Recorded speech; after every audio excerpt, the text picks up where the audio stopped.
watch out for Barcelona because listen, guys, call me crazy, right? Watch out for Barca because, guys, I understand.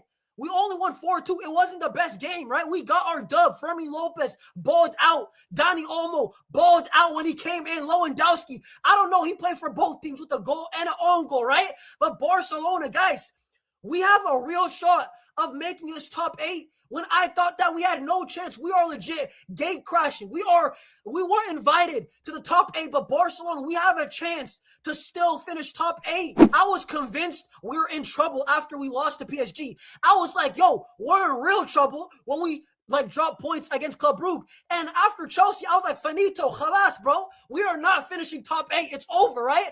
And we got a real shot if we smack up Copenhagen by a couple of goals, right? I think PSG and Newcastle play each other, and they're both ahead of us. Make sure to smash up the likes, guys, and also subscribe to the channel. Do it for your boy. Guys, let me know, by the way, in the comments, who is our best player? And also, do you guys think Barca will finish top 8? I really want to hear it. But guys, once again, make no mistake about it. This was a must-win game for Barcelona in the Champions League. And not just a must-win. It's a must-win by how much? Because of the goal difference that we're going against Chelsea and Sporting Lisbon and all these teams in and around. And this was what the gaffer, Hansi Flick, went out with, right? Jan Garcia at the back, Eric Garcia, Gerard Martin, Alejandro Balde, Jules Koundé starts again. Guys, it feels like it's undeniable. No matter how good or bad Jules Koundé plays, he's always going to start, right? Frenkie de Jong and Pedri in the midfield, right? It was kind of sad seeing Pedri losing him to an injury later in this game. I hope Pedri gets well, guys. I really do,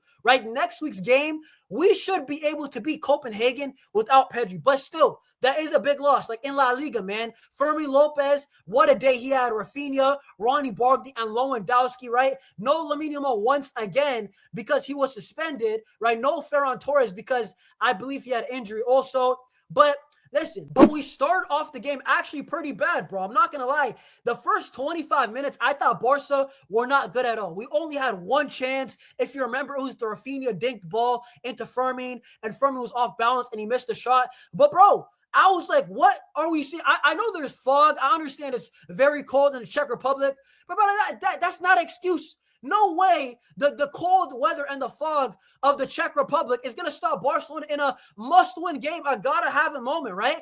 And then it really got worse in the 10th minute when this guy Kusic scored, right? He scored off a corner kick, and I was like, no, not today. Not today. Never today, bro. Not in a million years when I thought we were going to concede twice, and especially concede the first goal of the game. And that was a real score, like a real scare, right? In the 25th minute, Barca not really creating. Right, we're down 1-0. Right, this team is parking the bus, and thank God they lack quality. Right, defensively, they're not that good. Right, how do you park the bus and you're still open? Right, offensively, Slavia Praha, they're not good. I think they're like the second worst team in the table. But listen, even the stats today are not that good. I know 20 total shots, only 2 big chances. Barca today, I thought we were relatively clinical because I don't think we had that many clear-cut chances. But we got to speak about this guy right here, bro. Fermín flipping López. Guys, put some respect. Like I'm talking to you right now. Put some respect on Fermín López. And I'm not one of these guys trying to make the Fermín versus Dani Olmo thing. No, we got both. And by the way, both scored absolute bangers today, bro. These are my number 10s. Real Madrid, they can't relate. They got, like, our number 10s are better, bro. Fermín and Dani Olmo, listen, what are we talking about here? But Fermín López, bro, he scores a really good goal. Frenkie de Jong does deserve a lot of credit. He got a really good pass. But one thing that I will say, Frenkie de Jong on that first goal that we conceded, he was sleeping, bro. That was his man. I understand, Frenkie, you don't really like to defend, right? You're not really a hustler type. But you got to, come on, roll up the sleeves when it's a corner kick at least. Because we saw the same in the Clásico that we lost this season.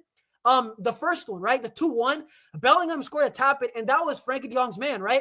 So with Frenkie de Jong, he just doesn't really have that awareness. But listen, guys, this is what I love about Fermín López, bro. Fermín López is he's a car with like Brother, there's no brakes on it, bro. All gas, no brakes. Fermín López, the intensity, right? Dude, the guy is ruthless. And the goal that he scored, the second goal for Barcelona, what a goal that was, bro. Guys, let's take a moment to appreciate the edge of the box. Barcelona fans, how many times, look how far this was, bro. How many times do we say Barcelona midfielders, they don't shoot, right? Because sometimes Pedri passes it up. Sometimes De Jong never wants to shoot. He's allergic to it, fair enough, right? But Fermín López, bro, one thing that I love about him, and he's not the best player in the world, right? I still think that he needs to improve on one or two things if he's trying to get there. But I really like what he's got. He's got the pressing. He's got the shooting, right? Both feet, right? The guy's a coachable player. And listen, he doesn't look like a problem at all. The one thing that he needs to improve is the playmaking. And he's got it all, bro, in the modern game. But Fermín, man, he's like a brush. He's like, how do I say it? Like, he's a breath of, like, fresh air, bro. Like, real talk. It's just a bit different, right? A different than a Pedri, right? A different than a Frenkie, right? Bro, the goal that we conceded, right?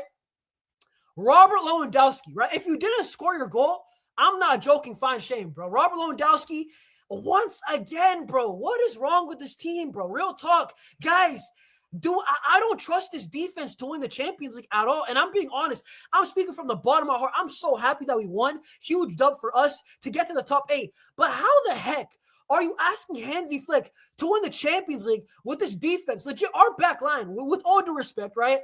It's all jokes at the end of the day, but it's like dumb, dumber, dumbest, and the right back might legitimately be like special ed. I'm not even joking, right? Bro, right, Jules Koundé, it wasn't even the worst game for him. But, like, guys, I'm not even joking, bro. I'll go full screen. Bro, how the heck, tell me with a straight face, that you expect, forget winning the UCL. How can you go to a UCL final, right, with this defense? But I don't know how Flick made the semis with this defense. Legitimately, I don't understand. I know Inigo left, but, bro, we're in January, and, like, this is my thing, guys, real quick, right, because we have the second half that was really good to talk about. But, dude, against Sociedad, right, the defense only had 3 opportunities they had to defend, and they couldn't deal with it, right? We conceded 2 goals, and then today, like, 2 corner kicks. It's just too cheap for me. I mean, we should probably train corner kicks in training a lot more if you're Flick, because that is one of the weak, like, links in this team, right? One of the bad things that happened, Pedri got injured. Dani Olmo came for him. And listen, Dani Olmo, my guy, because, guys, I'm going to be real, guys. I love me some Dani Olmo. I think Dani Olmo, when Barca fans were hating on him, I understood it. He was playing bad. But the guy is a baller, guys. Make no mistake about it. Dani Olmo is a really good player, right? And he saw Fermín López, right, legitimately hit an amazing shot, right? Fermín hit a shot legitimately from the parking lot, edge of the box. Bam, have some of that. And he said, Hansi Flick, put me in because I could do better. Dani Olmo with an absolute banger of a goal. Top corner, legit. You cannot save it, bro. I really think Dani Olmo is a good player, right? I really think that a lot of Barca fans forgot how good this guy was last season because of what he was doing this season at the beginning. But, bro, Dani Olmo, guys, let's not forget about how good he is, bro. The guy is a baller at Spain. Did you guys watch the Euros? Like, he's a good player. Nothing can convince me he's not.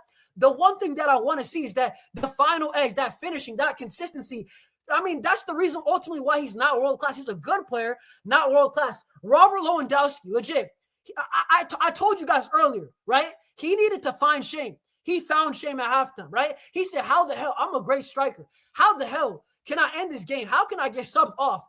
And the only goal that I scored was an own goal. Like, what the hell? I'm Robert Lewandowski. Legit. At halftime, Lewandowski, he was like, I got to score a goal at least. He scores a goal, a tap in. It was all over the place, but that's nice to see Rashford get an assist. But Lewandowski, man, I'm happy that he scored, right? I think it was like 9 months, something I saw like on Instagram about that he didn't score. So I'm happy that Lewandowski got his goal, right? It's nice to see. In the UCL, he went 9 months without scoring, apparently, right? Listen, but the bigger picture is that Barcelona had an amazing generational weekend, guys, because we jumped from 15th all the way to 9th. What a weekend. Not weekend, midweek. Tuesday, Wednesday, right? Because UCL is on Tuesday and Wednesday, right? But what a match day for Barcelona, jumping 5 or 6 spots. That's better than I thought it was going to be. But listen, I'm going to be a bit shameless. I'm going to put the shades on because I'm going to be honest with you guys right now, bro. And I don't care. Watch out for Barca. Guys, watch out for Barca. This top 8, Barca was not supposed to be invited to. This top 8, I thought we blew it against Club Brugge. I thought we blew it against Chelsea. I thought for sure we blew it against PSG. But guess what? Barcelona are about to get. We weren't invited to the party, but we're coming anyway, bro. Barcelona, we need to finish top 8, and we have a great chance at home against Copenhagen. Solid game today. We won by 2 goal difference, I guess, right? Guys, let me know. Will Barcelona finish top 8? I want to hear you guys in the comments down below. Smash up the like, subscribe. It really means a lot to me. I love y'all. Peace out. Visca Barca. Let's go.